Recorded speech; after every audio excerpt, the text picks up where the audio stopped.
12 years had passed. The crystal was still glimmering amidst a purified white, shining in the center of the universe. It had merely remained there ever since the white paste had been applied. No one else could enter it to support the original Kobrah's reign inside of it. It was standstill.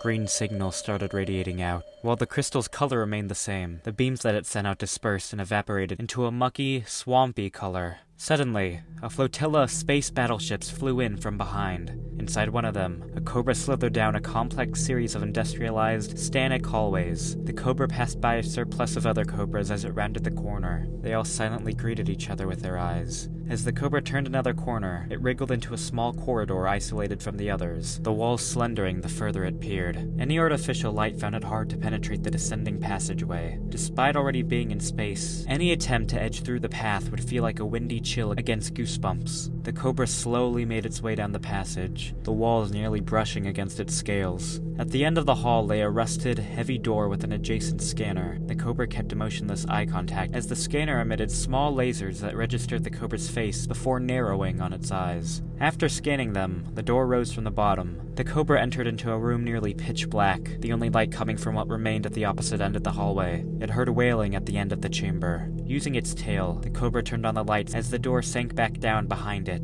At the back of the room hung Space Garfield strapped onto the wall. Both of his wrists were in shackles and the rest of his body suspended in the air. To the left of him was another Kobruh, with the end of its tail wrapped around a spiked truncheon. "You'd better tell us what planet they escaped to," demanded the Kobruh with the truncheon.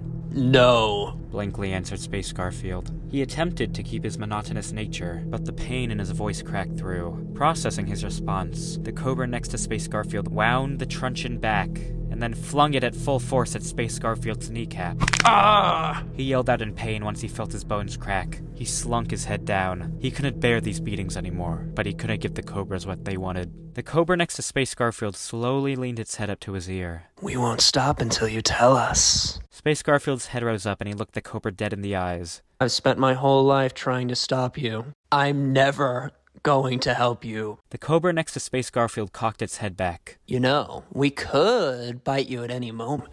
Then you'd turn into one of us. A Kobruh." Space Garfield, with the little energy he had left, chuckled through his panting. "Stop it! Stop laughing!" The Kobruh next to him commanded. It used the truncheon to smack Space Garfield in the back of the head. Space Garfield didn't stop smirking, though.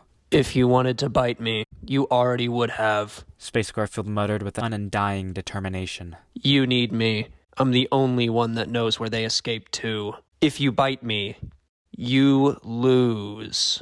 I've been in situations like this before. I know your methods. I'd die to stop your universal invasion." Space Garfield's words utterly pissed the Kobruh off, mainly because it knew that Space Garfield was right. Out of rapid anger, the Kobruh used the truncheon to pummel Space Garfield's right eye in. As Space Garfield's eye instantaneously became bloodshot and poured out red, he still looked as if he remained unfazed by all that he'd already been through. "Fine," rasped the Kobruh next to Space Garfield. It turned its head to the Kobruh that had just entered the room, finally taking notice. "Bring it in."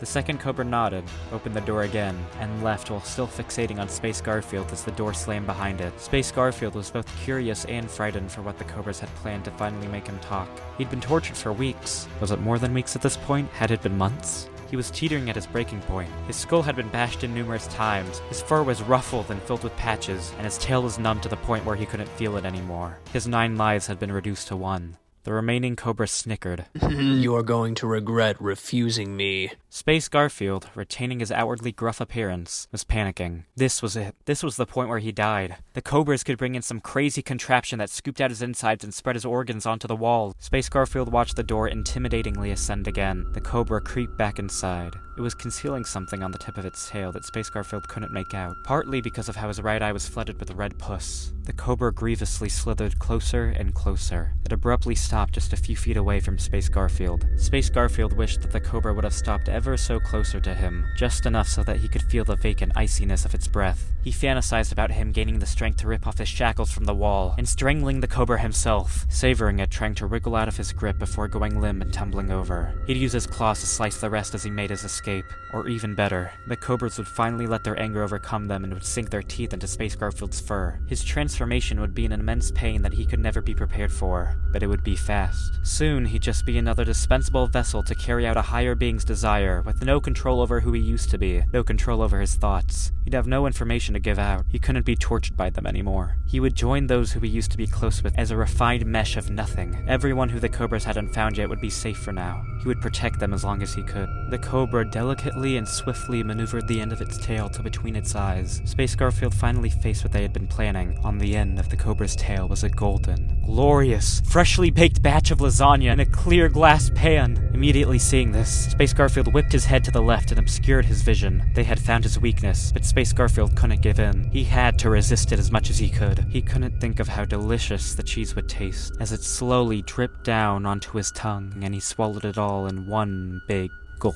He couldn't remember the great memories he had with it. He had to resist. He had to! The Kobruh with the truncheon's words swallowed him like he wanted to the lasagna. Tell us what planet they're on, and this will be yours. Space Garfield was sweating now. His paws trembled. The lasagna's scent snuck its way around his face and up his nose. He flinched. As the scent tickled Space Garfield's nostrils, he couldn't resist anymore. Still with his eyes shut and head turned, he barely managed to mumble out, Earth. What? Probed the Kobruh. Space Garfield's head turned forward as he unbarred his eyes to look at the lasagna and the heart-melting steam it emitted. Earth. They're on Earth. Now just give me the lasagna. Please. Space Garfield was weeping from the pain that had just caught up to him, and from the tears of joy for what he was about to eat. You heard him, announced the Kobruh with the truncheon. They're on Earth! The Kobruh in front of Space Garfield started extending the lasagna towards him, his eyes widening at seeing such a wonderful sight. Suddenly, the Kobruh flipped its tail. The lasagna capsized and smashed onto the floor. Space Garfield's heart dropped simultaneously alongside the lasagna. His face froze in shock while the Kobra's laughter crawled its way into every scar of his mangled fur. The Kobruh slithered towards the exit in unison. Space Garfield tried to jolt his paws free, but the shackles restrained him.